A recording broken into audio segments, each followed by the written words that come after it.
We are having our discussions on the itSMF stand at the Service Desk and IT Support Show. I'm delighted to welcome one of our video sponsors, and that's COMAROUND. And Lena, forgive me, how do you pronounce your surname? Stormvinge. Stormvinge. Good day, welcome. Tack. We will stick to English because my Swedish and Norwegian is terrible.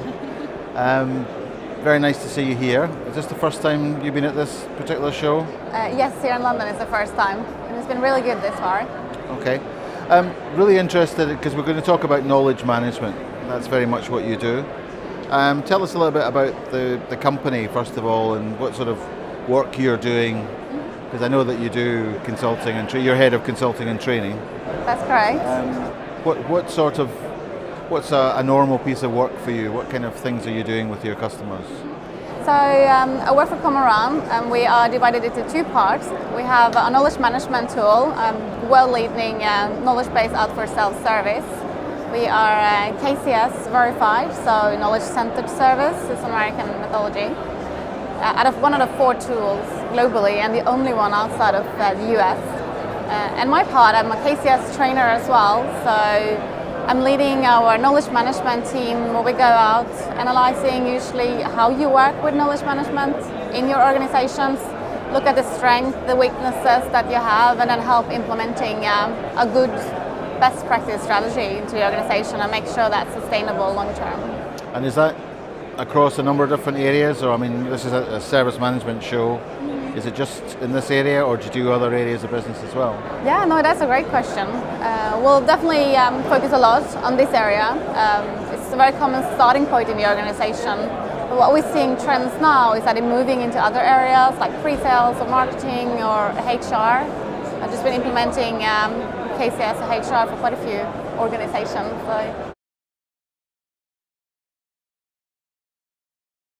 Knowledge management is how you're dealing with the most valuable asset in the organization, your knowledge or your information that's valuable for you. And it is harder to work with because this is something that you are bringing people into your organization for what they know in order to benefit from them. And when they are leaving, it's something they usually bring with them out of the organization as well. So we really want to make sure you have a strategy for keeping all that knowledge at home. And do you have to have a tool for that, or is it more about, as you say, a strategy, how people work?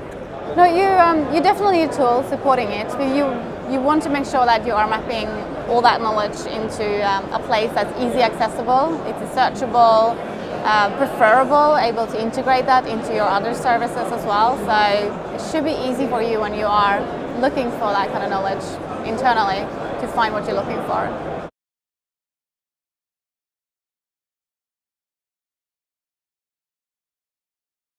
I think the top 3 benefits of working with KCS is increased productivity in your service desk team. So every person there are able to answer more questions out to their customers in a shorter amount of time. You will get a self-service that's working because you are mapping down all the questions that comes in, pushing them out for self-service. We have something called a 90-90 rule. So 90% of what you know should be out for self-service within 90 minutes.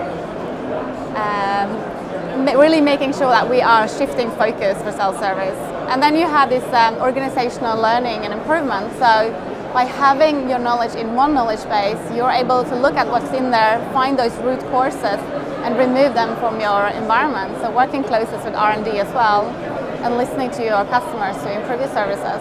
If you're going in and consulting with an organization, how do you approach changing that culture? It can be very hard as well, because what you have, all that knowledge, you really want to keep that. So when we are introducing, for example, COMAROUND knowledge as a new tool, as I always say, start empty. Don't put all the old stuff in there. We'll pick it up on demand and we populate your new knowledge base with that, and we are restructuring that knowledge into an article which is easily searchable for the customer and for the knowledge worker or the analyst within the organizations. And it only takes you between 4 to 6 months before you actually have so much good knowledge in your knowledge base that it's ready for self-service, because when the customer can find what they're looking for, 50% of the time or more, they're more than happy to try self-service and have that as a starting point. We definitely do a full integration into any ITSM tool. Camaron Knowledge is based on REST APIs. It's very easy to pick up your integration points and make sure that you are within that one platform. I usually recommend to integrate it as well, because if you can integrate the environment that you're working in, so in 90% of the time or more you're in that same environment, you're really releasing on the pressure for your analysts as well, and making sure that you can produce answers. And have you done that with various of the vendors that are here? Yeah, like most of the larger vendors here we do have full integrated with. So, and it goes from the point that when you are typing in your issue into your incident and start to search from there directly, articles from Camaron Knowledge will come up as well. And from there, directly able to go in, edit the article, update that, push that out, link you to incidents.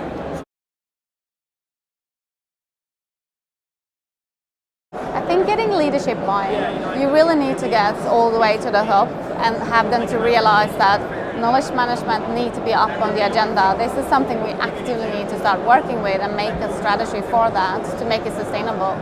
Especially with the customers that no longer would like to call in. They would like the option of solving it in self-service or even through communities or social media. And then you do need that strategy for helping the customer when they want to help themselves.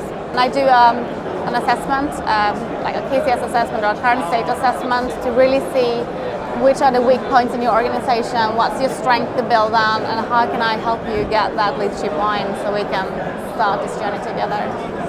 We do work with a lot of large global organizations, so we do have a lot of business cases to show as well, to really see the benefits and the effect of having a knowledge management strategy together with a good tool, really see the effects for that. And because it's something people have started to talk about, and it's a missing piece in ITIL, I'd say. We've been around for 20 years, so we're really well established in the Nordics. Started off helping Microsoft writing articles for when they have the new computers, put that next to it. Then really quickly realizing that there is a need for a knowledge base that's in the cloud base. We were one of the first products out there to be a cloud-based knowledge base for self-service. And from there, growing headquarters in Stockholm, we have offices in Oslo, San Francisco, and Pittsburgh as well. We have customers all over the globe, from Canada to New Zealand. We have the advantage of being small and agile, so it's easier for us to listen to the customers, implement those changes and updates to the system, and really making sure that we have a world-leading product. What I'm seeing, the trends for KCS is really on the rise in Europe, like in the Nordics countries and in Germany and the Netherlands. It's really trying to hit on, and I feel like the market here in the UK, it's great and has a lot of potential, and getting that knowledge management strategy back up on your agenda, it's very important today. And also, if you want to, everybody's talking about artificial intelligence, for example, they want to implement AI. If you don't have good knowledge, good structure in articles in advance, from previous reports, it's very hard to be successful when you implement that. And there's been a lot of changes back in the 90s. Today, we are stretching the methodology so far forward to thinking, do we really need a knowledge base in traditional sense? Should we shift it more towards social media and communities? And also, why do we still have that funnel strategy? Why do we put our workers in boxes saying, you are first line, you only work with this product area and this came here? Why not shift that up? Intelligence swarming is something that's really on everybody's agenda today. I think that whole thing about creating it being a thing rather than being part of everything. And I think that's always been the problem. So, well, we haven't got round to knowledge management yet. We're doing all the other things first. It's like, well, but we're getting good at the other things, so should be part of what we're doing. I think so too. Yeah, definitely. Okay, well, thank you. Really interesting to hear all that, and look forward to hearing more from you in the industry, and more in the UK as well. Maybe see you at some of the other conferences.